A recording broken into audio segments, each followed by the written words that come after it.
லட்சம் பேர் 1.25 லட்சம் பேர் வந்து செத்திருக்க மாட்டாங்க. ஒரு இன துரோகத்தை செய்தது இந்த திமுக. நமக்கு காங்கிரஸ் எதிரி என்றால் திமுக துரோகி. அந்த எதிரி கிருஷ்ணகிரி சட்டமன்ற தேர்தலில் 2026 போட்டி போடுறான். பாத்துக்குங்க. அப்ப நீங்க யாருக்கு வாக்கு செலுத்தணும்?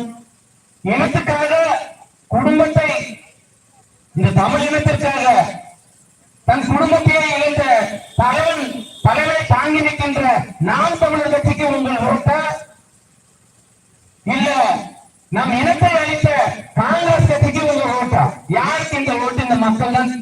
உண்மையிலே நீங்கள் தமிழர்கள் என்ற எண்ணம் உங்களுக்கு இருந்தால் காங்கிரஸ்க்கு வாக்கு செலுத்துவீர்களா, நாம் தமிழர் கட்சிக்கு வாக்கு செலுத்துவீர்களா? இந்த கேள்வி உங்களிடத்திலே முன்வைக்கிறேன்.